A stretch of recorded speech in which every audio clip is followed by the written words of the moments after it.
est un travail pratique. Théorique aussi, théorique. Comment employer son temps, occuper son espace? Comment s'organise un emploi du temps? Comment s'organise une chaîne?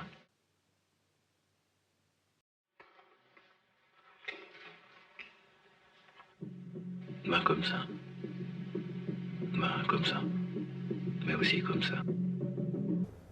Le fleuve peut aller dans ce sens-là, ou ça va comme ça. C'est peut-être plus clair comme ça. Il y a un fleuve. Si lui, c'est du temps ici, il a besoin de repérer un moment de temps, elle repère un moment d'espace. Et c'est parce qu'il y a entre les deux qu'il peut y avoir un courant. Il passe là. Mais s'il passe, ce qui se passe en fait, c'est qu'il passe par le fleuve pour aller à l'autre.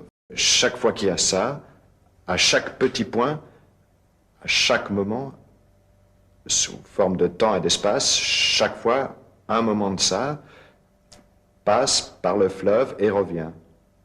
C'est ça qu'il ne faut pas oublier.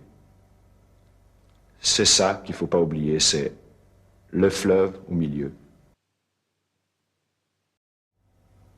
Et quand on élimine ça, eh ben, effectivement, on élimine, par exemple, les peuples occidentaux, ils peuvent être très heureux, là, ils bouffent, ils s'aiment, et puis ils éliminent un troisième. C'est quand même pas par hasard que ce troisième s'appelle le tiers-monde. On a oublié cette petite ville et ses murs blancs cerclés d'oliviers, mais on se souvient de Picasso, c'est-à-dire de Guernica.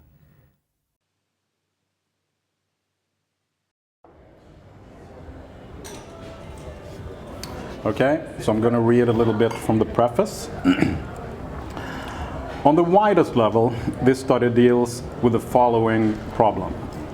As reading declines, especially among the young, and distribution of knowledge and even theory becomes an increasingly audiovisual matter, most broadly on YouTube, places like that, how can original philosophy adapt in ways that develop instead of dilutes philosophical rigor and specificity? How can philosophy exploit the potential in audiovisual media, which are more formally multidimensional than text only, for conceptualizing more registers of reality with more precision and depth? In this book, I present the theory of such formal development of philosophy through audiovisual media, the theory of Cinecepts. While addressing this sort of wider problem that I just described, this theory is also highly specific. It regards Gilles Deleuze's definition of philosophy as the art of creating concepts and a sort of reconfiguration of this definition that allows for concept formation advancing directly in and through the audiovisual. And this entails a careful synthesis of what Deleuze himself kept apart. Two quotes. First one: philosophy is the art of forming, inventing, and fabricating concepts. Quote two: those of you who do cinema do not invent concept. That is not your concern. And skipping forward a little bit. The theory of Cinecepts results from an immanent critique and reorganization of parts of Deleuze's philosophy, which takes us beyond this restriction or this distinction. Skipping a little bit again.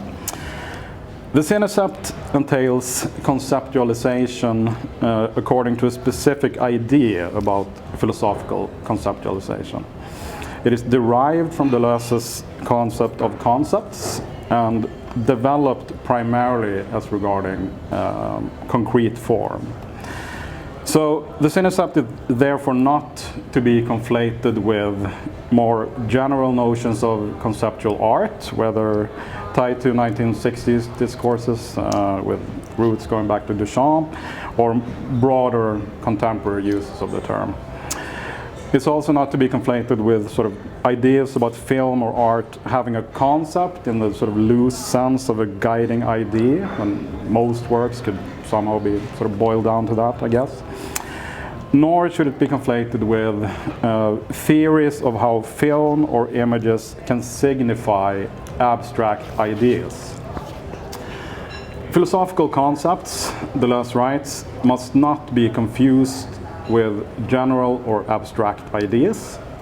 An idea is not a concept, it is not philosophy, even if one may be able to draw a concept from every idea. So that was a little bit from the preface, and I think you will be able to read the rest of the preface and the introduction on Sight Zones, I think. Okay, thank you, Jakob.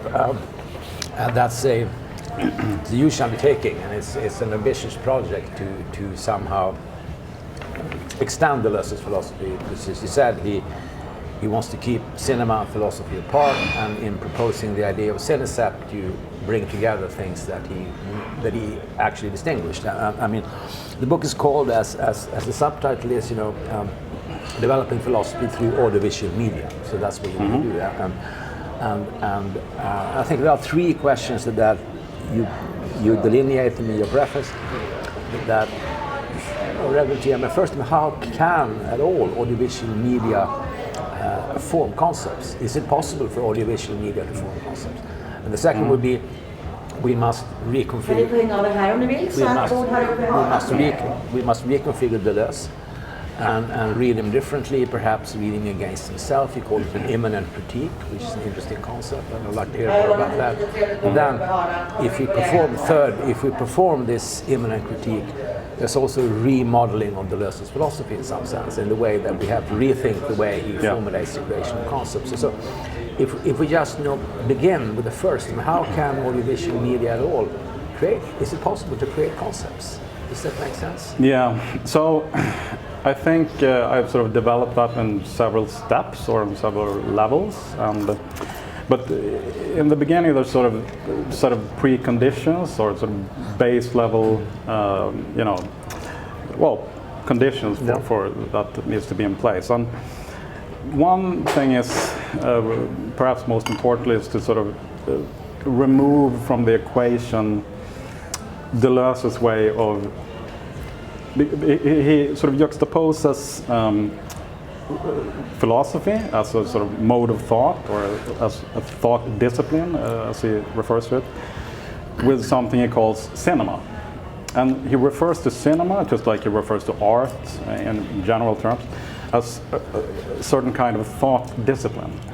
And that to me is sort of a way of categorizing things that needs to be sort of reorganized a little bit. So one condition for precondition for a Cinecepts, I think, is just to regard film or video or audiovisual media just as media form in a very concrete way, just like similar to other very sort of broadly defined media forms like the written word, which is, you can use the written word for something like literature, which would be a sort of an equivalent to cinema in Deleuze's sense. But obviously you can use the written word for many different things to express, many spheres of thought or sentiments or whatever, basically. So precondition is to regard moving images with sound, whatever we call that, as similarly open to express whatever, more or less. You say you want to develop that through the idea of immanent critique. And I guess in a certain sense immanent critique means you're not subjecting him to stuff from the outside, you're not applying other theories, but you're reading him from the inside out, as it were. But I was struck by this. I mean, the idea of immanent critique. It's not Adorno, of course, immanent critique, but it's also, he picks it up from Hegel, and he has an interesting formulation. I was wondering what you felt about this. Hegel says that if you criticize someone, you should not criticize him where he is at his weakest, because that's where he's not. You should criticize him where he is at his strongest, because that is where he is. That is where he is, which means you turn the strength of the other against himself. So I do that. Are you turning the strength somehow? It's a tricky question. I don't know. I mean, my purpose here is not to criticize Deleuze for the sake of doing that, and therefore, for instance, turning his strongest point. It's more like I have a specific purpose here to investigate the possibility of Cinecepts, and so I critique parts of Deleuze, or sort of reorganize parts of Deleuze in order to see if that's possible from within Deleuze. And I mean, so in the first chapter, I sort of go, look very closely at his concept of concepts, like his how does he define philosophy in relation to art and science, of course, and go into the minutiae of that, and go even further into the minutiae of how does he define concept. And he defined concept as you know, I talk, when it comes to the logic of how concepts are organized, I do talk quite a bit about Hegel also, but that's from a completely different perspective. But I mean, his idea of concepts is sort of, there's a lot of technical complications to that. Which we don't need to go into the technicality. But, in a nutshell, it's about sort of determining, or sort of organizing conceptual components in a certain way, according to a certain logic, in order to determine problems in a philosophical manner. And he has these ideas about problems are what gives philosophy meaning, and it's the act of forming concepts is in relation to problems that also constantly change and all that. But it's, in a nutshell, it's about sort of a certain kind of organization of conceptual components. That's his idea about what concepts are. So if one looks at the Cinecept, I mean, Cinecept, which is derived from concept, but it's also because of kinesis, movement, so it's a moving grasp. Concept is about bringing together, so it's about bringing together movement, as you say. So what would be the components of, if Deleuze says a concept, you bring certain constellation of conceptual components. Yeah. So a Cinecept would be a similar constellation, but it would involve moving images or words or elements. To get to your previous question, like the immanent critique, it's so the first thing is to sort of go through very carefully how he defines concepts, but he is very systematic about that, the definitions of philosophy and concepts and all that. But it's very abstract, so it's on an abstract level, but he sort of leaves open the concrete form of when he talks to art, talks about art, which is something he talks quite a bit about in relation to defining philosophy. He talks a lot about actual form, like how art is connected to various forms. But he sort of leaves that open when it comes to philosophy, even though he speaks implicitly ties them to words, and he speaks about sort of how we use words to baptize concepts, and how philosophy sort of proceeds through sentences. But he also sort of leaves implicit openings here and there. He talks about, sentences or their equivalent and stuff like that. But he never develops that, and it sort of leaves that open. So I do that. That's one part of the immanent critique, so to speak. But more so, the immanent critique, I think, is concerns how, and Godard comes in here a lot. So we have his descriptions, various descriptions about what concept creation is. So, and then he also has a lot of descriptions in different texts about what Godard does in his filmic thought. Like, how does Godard organize filmic thinking through certain type of montage and certain way of doing things. And he goes into quite a lot of detail about that. But what's so striking to me is that I sort of juxtapose them and put them up next to each other, is how incredibly similar they are. Like, concept creation is described as a certain kind of practice, and the same goes for what Godard does. And so I put them up next to, and they're almost like ridiculously similar. And to me, that's so. What's striking here is that Deleuze doesn't see the sort of cineceptual implications of that. He sort of remains a sort of a strict separation between a view of cinema as pre-conceptual, and so as a separation. So I sort of just connect the dots here. You're actually saying that he proposes restrictions that are not really necessary from.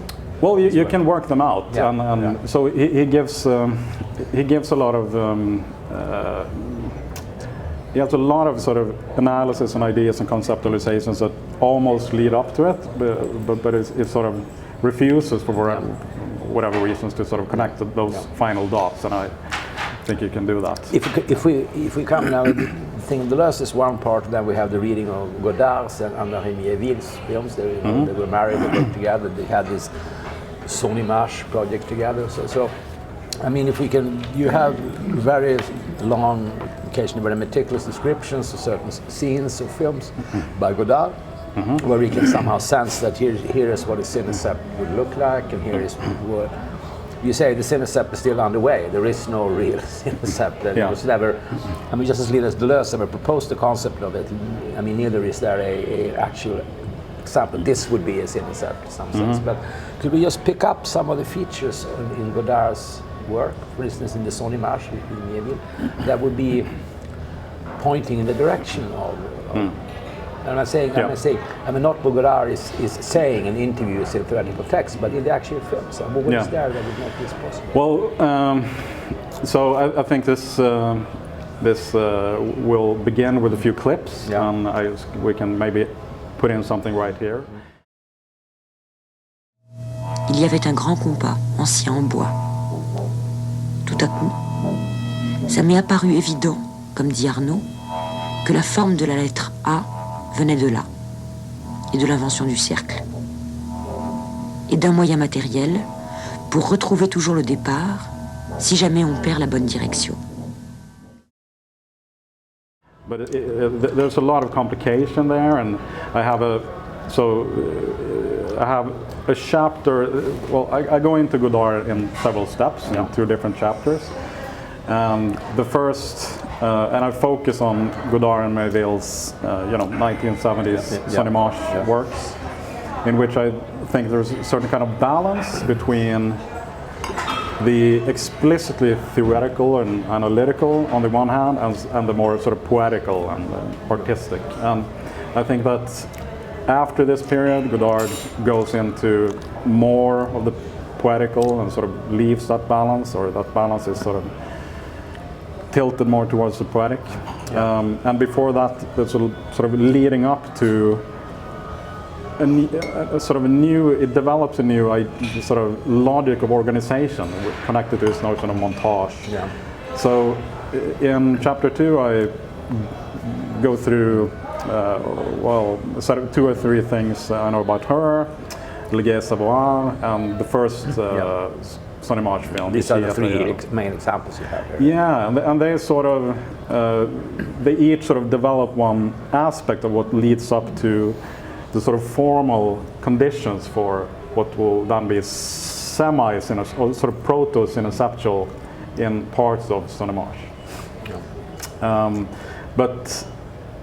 So you asked before if there's like where can we see an example, so to speak? I mean, I don't want to see. I know there is no example in that sense, but I think what would be say there's a certain logic of connectivity, of bringing very concrete, sounds, images, texts, and voiceovers, and all the elements of cinema.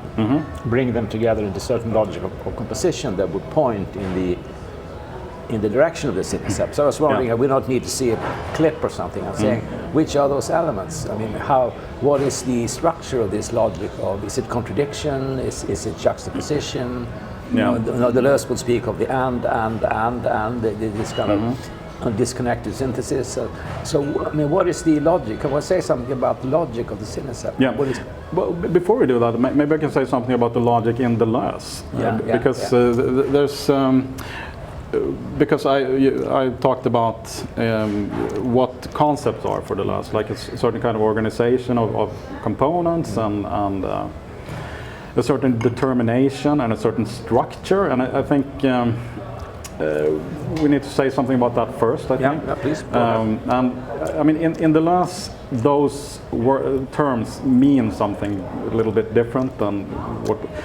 Normally, I think we tend to understand things like structure and determination as something sort of representational, like in the sense that there's a structure that sort of determines elements and their differences, and all the elements have their sort of more or less static determination in a certain sense, and there can be complications to the extent that that can also be a sort of very dynamically dialectical, and we don't need to go into that, but just more simply, we tend to think of that as like structure as something to that effect.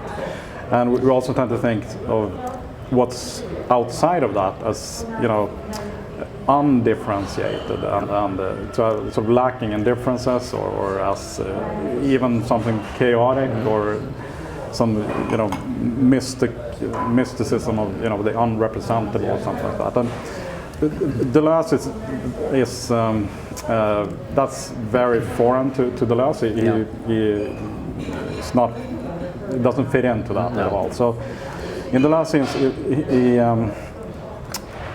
sort of aims for, from the beginning, I think, to sort of think structure and determination, and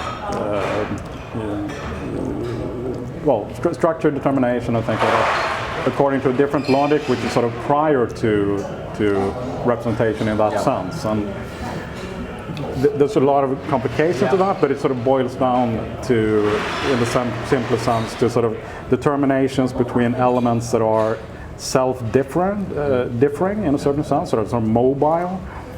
So it's a very different idea of structure there. So when it talks about concepts also as determinations of conceptual components, they tend to follow, or they do follow that logic. So over to Godard.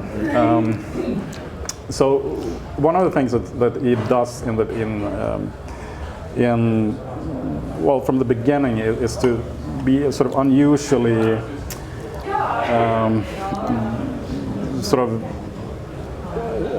original when it comes to sort of constantly inventing new forms for filmic thought. And that tends to, and in the beginning it's more sort of narrative and connected to what people, people talking, but it gets more and more sort of integral into the audiovisual and into the image. The image becomes more of like a structural problem, and his montage forms is increasingly, developed in a certain direction, which, to simplify for the sake of this discussion, it's more sort of capable of handling that kind of logic and sort of think in those, structurally according to such a logic. I'm thinking about Deleuze says somewhere, I have the quote here, that Godard, à la limite, in the end, he would be able to make a film of Kant's Critique of Pure Reason or Spinoza's Ethics or something. I'm not sure what that means exactly, but still. No, I have. It's more like a joke, really, I would say. But I I think about the choice. Obviously, now Godard is a very good choice in Godard-Miéville, because Deleuze reads them, and he has discussions about their work in the two books of cinema that have a very crucial role. As you say, he comes very close to Godard's own claims about the image. And sometimes you could say that his theory of cinema is perhaps derived from Godard in some sense, and then he applies it back to Godard and it fits. Lo and behold, it fits. So there's a certain similarity here. But I think what I'm getting at is a kind of conflict between the normative and descriptive. Because the normative, the normative, what cinema could and should be, and what the various types of cinema. So my question is really okay, Godard produces a certain form of Cinecept. We could perhaps extract that from Deleuze and then create this theory. But would there be a similar Cinecept of, Italian neorealism or Hitchcock? Is there a Hitchcockian Cinecept? No, I don't think so at all. I mean, a lot of this. I mean, why not?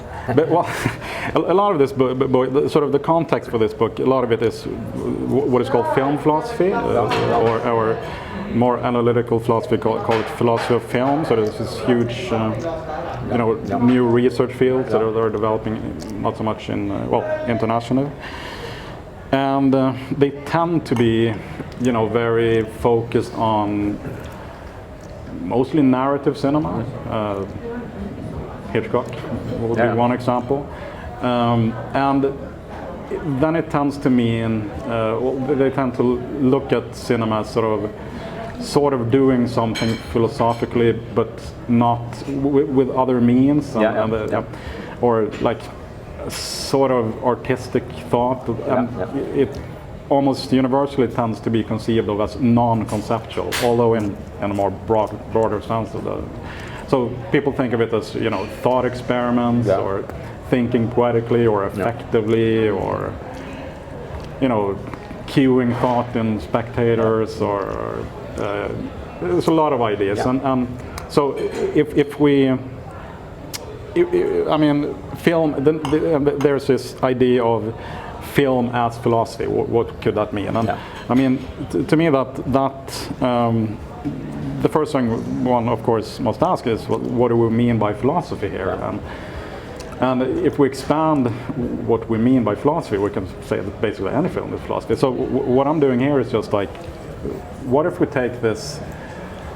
So we have these fields are very inspired by Deleuze, and so Deleuze is sort of an instigator in a certain sense, even though he himself didn't say that film could be philosophy. He held those apart. But so what I'm saying is, like, what if you look at what Deleuze actually says? What is Deleuze's definition of philosophy, and how would that apply to cinema?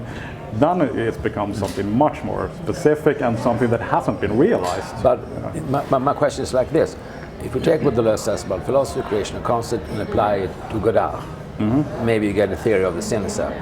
But if you apply it to neorealism, you get a different. I mean, there will be another Cinecept. If you say cinema is a way of producing concepts, and their way of organizing, sounds and images and all those components in cinema in a certain way, so that it produces a certain constellation of entities that will be a concept, that will be analogous to Deleuze's idea of a philosophical concept. Why not say that Godard produces one version, and neorealism another version, and the cinema books describe a lot of films. Doesn't Eisenstein also produce a Cinecept, which is different from Godard's, perhaps? Yeah. Well, no. It's like Godard becomes a model, and it's only Godard who realizes. No. Godard is not a model, because he is not realized there either. But it comes closest to it. So he produces what I call sort of embryonic Cinecept. You can think of it as proto-Cinecept. So it's the closest thing to what I'm looking for. But I mean, neorealism.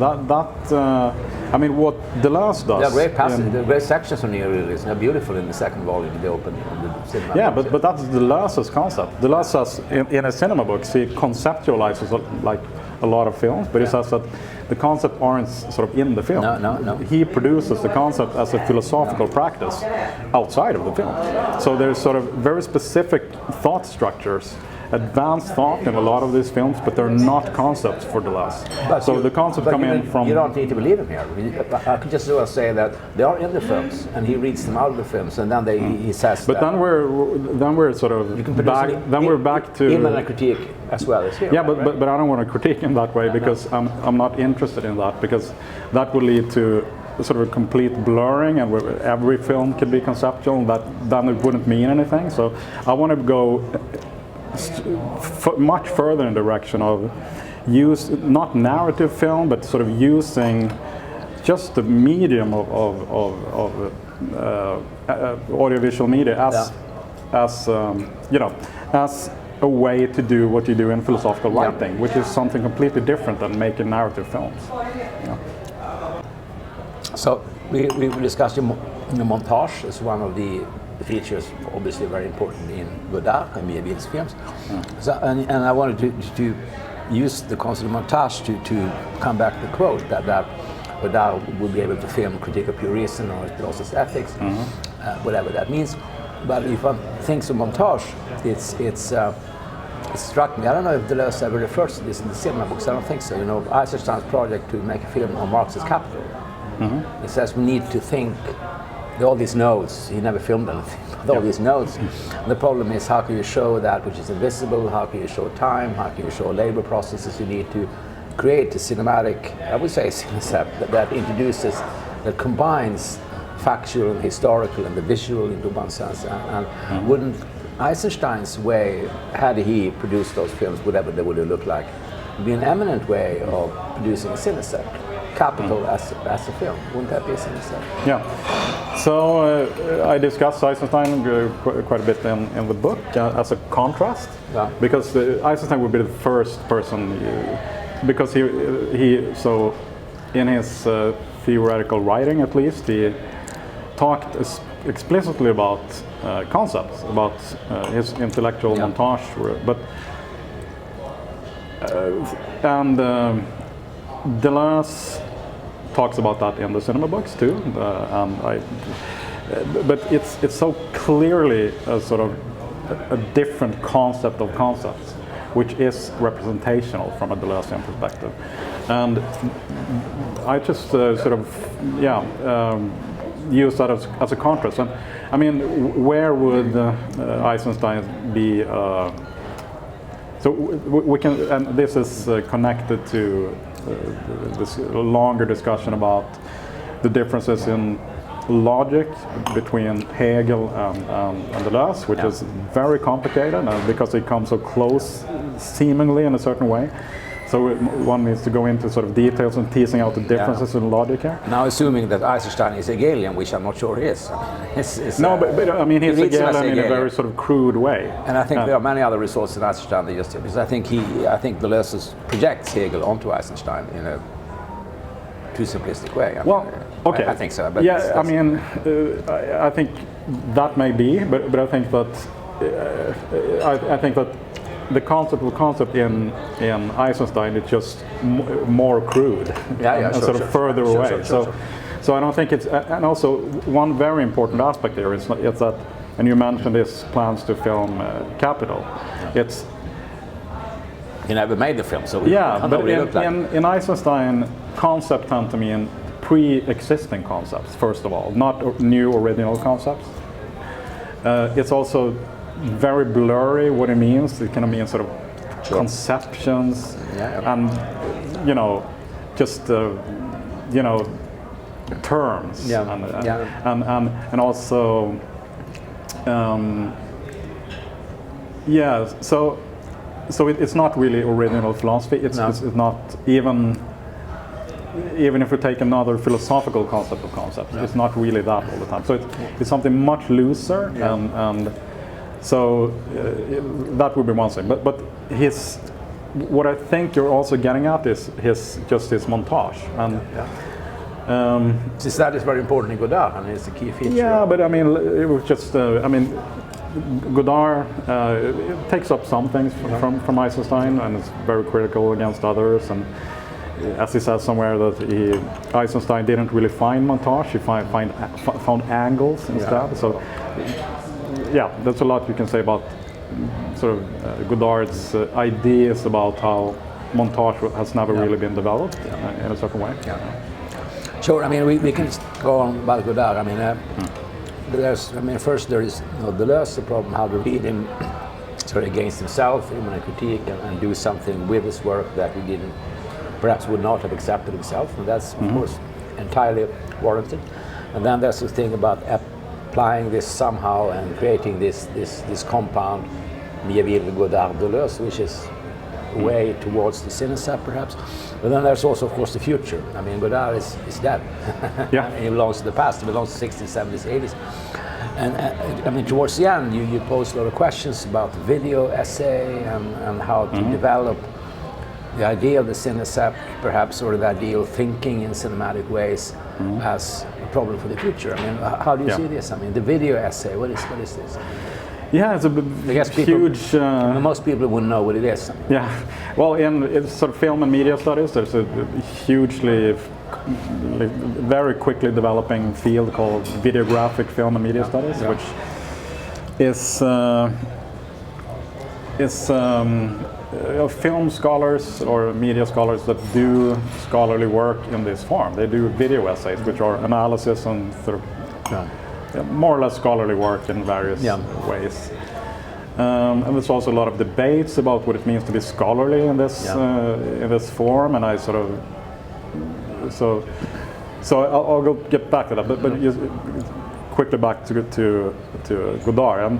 I mean, Godard is dead, as you said.